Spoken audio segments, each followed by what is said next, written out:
Hello Valorant fans, I'm Kevin Clutch and I'm back with a new video. Sorry I haven't uploaded in a couple of days. I've been moving to a very secret location and it's taken me a couple days to get all my stuff together. But we're back, and today I'm going to give you some top tips to get you out of iron and stop being hard stuck in all those ranks so we can all be immortal together. You can trust that these tips will help you out because I just recently got out of silver and now I'm a gold, not to flex or anything. Anyway, moving on. The first tip I have for you guys is that aim isn't everything in Valorant. Movement and map knowledge is one of the best game-changing advice I can give you. Counter-strafing is probably one of the most fundamental things you need to learn if you're going to get more kills on those sweaty irons and be called a hacker in the group chat. Anyway, with counter-strafing, the best part about this movement is that other players will have a harder time killing you as you're moving between shots. A lot of people know that if you're fighting from long range, it's better to burst and move about because then the opponent can't get a clean shot on your head. Every time you fire afterwards, just move left and right and just keep shooting, but not at the same time. And it's quite a hard thing to learn, and once you learn it, you have it for the rest of your life, just like riding a bike. Going on to map knowledge. The better you know the map, the better you're going to play on it. So take some time, maybe an unrated deathmatch, to just get yourself familiar with the maps, because then you know the best places to position yourself to get one up on the enemy. And as a lot of people in low ranks still don't really understand many of the maps in Valorant, it will give you a massive advantage against them. And it's just one of those things that every player needs to know to improve in this game. This next tip I have been known to do, but basically, if you're playing a lot of ranked, say you're out with your friends one night and you're all playing a couple of ranked games trying to rank up, and you've had a big loss streak, just don't play. When you're tilted, when you're tired, you lose focus and you just lose more and more. I know when I play and it's like midnight and we've just lost a game and we're just like, oh, if we play one more then it'll be alright. And you just start going down the spiral because you're tired, you're not focused, your aim will be off, you just won't be detecting the enemies as well. So when you play ranked games, if you really want to rank up, just play with full focus when you're in the zone and so many better things will happen. So many people I know have been playing games tired or unfocused and wondering why they're losing, but it's just because you're not in the right headspace. So play less ranked games, but they will be more focused and you will win more. Tip number 3 is have more than one agent you can play.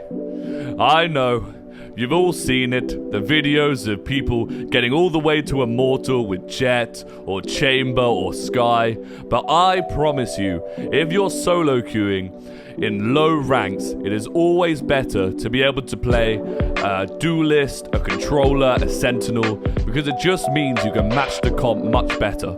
And I know we all have our favorite agent to play, but if you can master a couple of agents, then it will just make the time of ranking up a lot easier for you, because you can fill in the roles that other players will not be able to. I know we all love a 5-stack duelist team, but if you're really focused on ranking up, it is always better to play a controller or a sentinel, because at the end of the day, they do more to help the team, especially if your aim isn't up to scratch. You might as well leave the duelist to somebody else. But controllers have such a massive impact on the map, and you can do so much more for your team by using the controller's abilities and just letting the team focus on kills. And it will improve massively and get you up those ranks very quickly. Tip number 4, the map holds the key.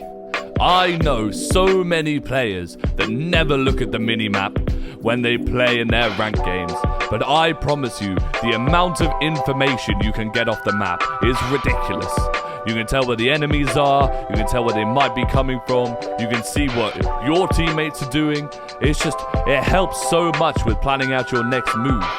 Say one of your teammates dies on bind, holding B, and you know they're going to come up long, then you can position yourself window or elbow to catch them off guard, and you can tell your teammates to come rotate. And I cannot stress the importance of just knowing where the enemies are and not relying on comms, because a lot of low-ranked games have zero comms, so it's on you to find the information, and the map holds the key to most of the information in the round. So please, if you're going to take any tips away from this episode, make sure you're using the map. And I know some of you will look at the map and get killed, but it's worth it in the end, I promise. Tip number 5. This might be a bit of a controversial one, but no risk, no reward. I have been on so many games when I was ranking up from bronze where we would have 2 duelists and a controller that would just sit back without pushing ever. And it's literally the duelist's job to make first contact. And there's just so many people playing this game that are just so scared of dying that they'll wait until the defenders come to them.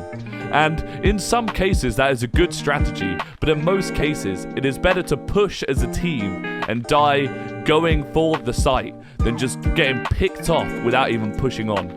And the saying confidence is key really strikes in this tip, because if you are just waiting around for enemies, they will always have the upper hand on you.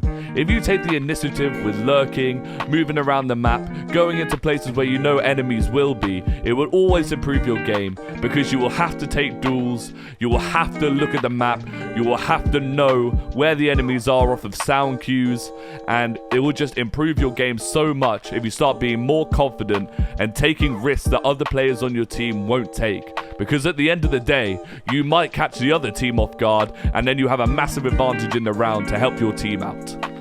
Tip number 6. The way the angles work. This one's a bit random, but basically hear me out. So, if you're positioned at an angle, waiting for the enemy to come round, the closer you are to the angle, the less sight you'll actually have.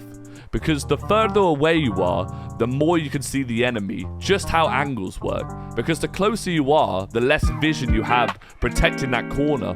So, if you're going to hold a position, make sure that you're far away from the position so you can see the enemy coming before the enemy can see you. Because the closer you are to the box, the quicker the enemy will see you, and if you're not very good at duels, you will lose that fight. And I would just also like to mention that we've always got to remember about player models and the gun barrel, because if you're hiding behind a box or in an angle and your gun barrel showing, it will give the enemy very good information about where you are, and you will die a lot.